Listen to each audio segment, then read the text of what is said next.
Le agradecemos muchísimo a Nicolás Alvarado nos acompañe en De Pisa y Corre. Muchísimas gracias. Al contrario, muchísimas gracias a ustedes. Muchísimas gracias. Preguntarte sobre cuál es el legado que deja Charlie Watts a la música rock, principalmente para los bateristas que le dan ese ritmo a las canciones justamente de rock. Déjame corto el Telegram y el WhatsApp, porque si no nos van a estar dando lata. Sí. Ya los cortamos, listo.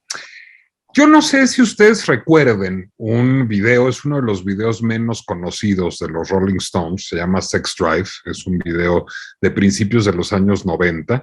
En ese video, bueno, pues evidentemente como dice la canción y como toca haciendo Mick Jagger aparece como una suerte de bestia sexual rodeado de mujeres fascinantes, más o menos desvestidas, sobre todo más desvestidas, que le quieren hacer toda suerte de cosas y pela mucho los dientes, se infla mucho los labios y aparece tendido en un diván, porque es el diván del psicoanalista, y Charlie Watts es el psicoanalista.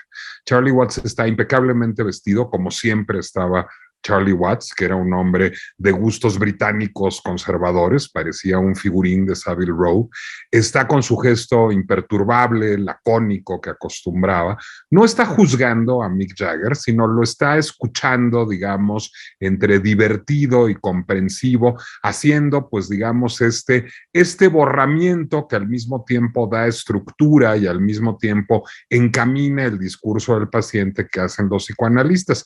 Bueno, Charlie Watts fue un poco el psicoanalista de los Rolling Stones. Yo creo que el video de Sex Drive lo ilustra extraordinariamente bien.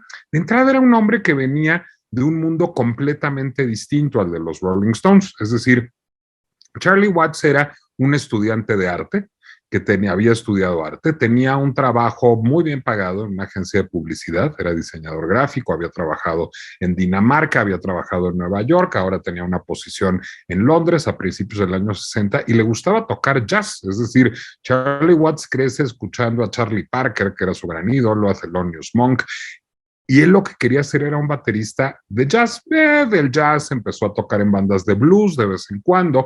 Los Stones en esencia y en el origen son una banda de blues y termina hueseándole con esta banda de blues pues más o menos emergente, pues porque salió y porque le gustaba tocar y de hecho le tuvieron que rogar mucho Mick Jagger y Keith Richards para que aceptara integrarse a los Rolling Stones, en donde siempre se sintió, al menos estética y musicalmente, un poco fuera del lugar. Es decir, siendo esta la banda de la desmesura, del exceso, de la sexualidad rampante, de la música, digamos, muy desafiante, pues Charlie Watts lo que era pues básicamente un metrónomo, era una máquina rítmica. Lo que pasa es que esa máquina rítmica y esa máquina rítmica forjada de escuchar y de tocar el mejor jazz era lo que le daba estructura a los discos de los Rolling Stones. Decía una cosa muy simple a Charlie Watts, que es que su carrera se había desarrollado fundamentalmente viendo el culo, que eso es a lo que se dedica un baterista normalmente, a ver el culo del vocalista todo el tiempo, pero que lo agradecía mucho porque ver el culo de Mick Jagger le demostraba que él podía hacer a la gente bailar, y bueno, en efecto, Jagger bailaba en el escenario y baila en el escenario a la fecha como nadie, y eso es gran medida el ritmo que imprime Charlie Watts a las canciones de los Stones. Y al mismo tiempo, Charlie Watts es esta figura que de vez en cuando armaba un quinteto de jazz y decidía homenajear a Charlie Parker, o armaba una big band, armó una big band en algún momento, hizo giras mundiales con su big band, o de pronto podía dedicarse a hacer un cómic. Es autor de varios cómics, dibujante y guionista de varios cómics. Es decir, era como el hombre que no venía al caso en los Stones, pero que le daba estructura a los Stones. ¿Habrá alguna persona que pudiera suplir a Charlie en las giras que tenían pendientes los Rolling Stones? Mira, necesariamente alguien lo tendrá que suplir si siguen haciendo giras. No creo que les queden muchas por delante, pues son hombres ya muy mayores los Rolling Stones, pero supongamos que les quede alguna. Inevitablemente piensa en cualquier banda que haya perdido a uno de sus integrantes, pues eventualmente lo ve sustituido y sale de gira y pues, supongo que será un baterista muy solvente el que entre a sustituirlo y que lo hará bien y que pues digamos todo todo el glamour del show y lo inolvidable de las canciones y el desempeño escénico de Jagger y de Richards, pues le va a dar mucha onda.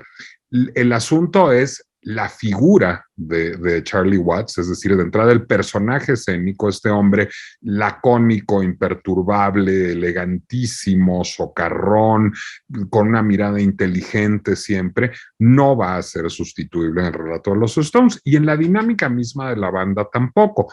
Una de las cosas que se dice de Charlie Watts y que se dice de todos los bateristas de rock, entre paréntesis, es que era lo que daba cohesión a la banda, pero no solo le daba cohesión musical, digamos, al ponerlos a todos en un ritmo, sino le daba cohesión emocional. Mientras todos los Stones vivían perdidos en las drogas, el alcohol, las mujeres, la lana, el reventón, Charlie Watts tuvo una vida pues muy serena, es decir, se casó una vez con la mujer que hoy es su viuda, tuvo una hija, fue un buen marido, no en los 60 ni en los 70, sino en los 80. Durante 3 años tuvo un problema de drogas, lo resolvió y lo resolvió extraordinariamente bien. Enfrentó el cáncer, desafió la autoridad de Mick Jagger muchas veces, se negaba a que lo llamara mi baterista. Alguna vez que se cuenta que en una gira llamó Mick Jagger a la habitación de Charlie Watts y le dijo, ¿dónde está mi baterista?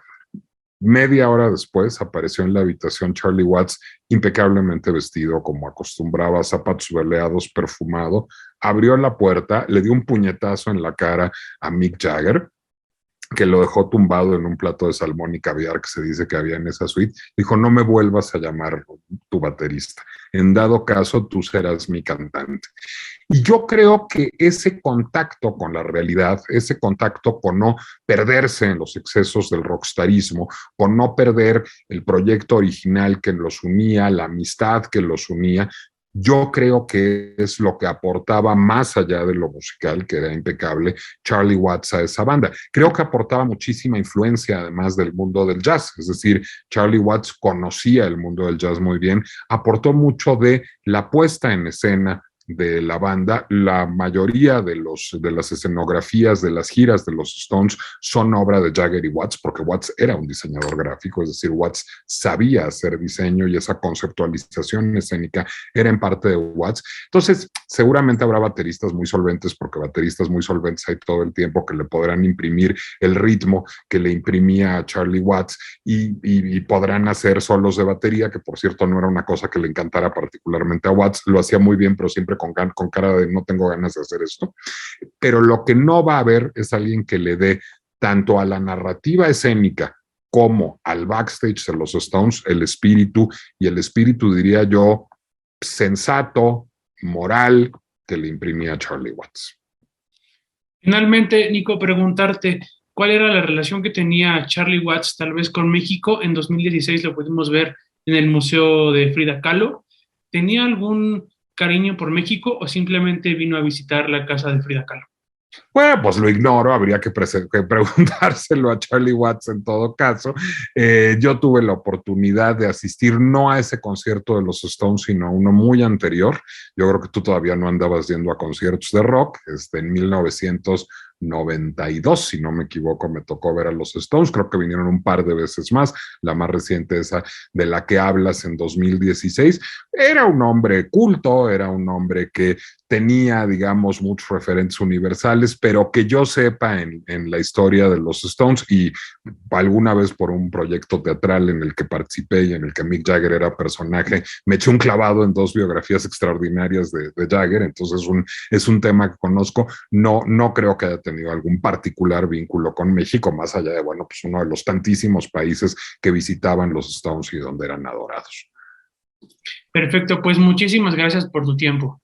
Al contrario, Jorge, gracias a ti. De Pisa y Corre recargado. Lunes a viernes 8 a.m. en Imagen Televisión.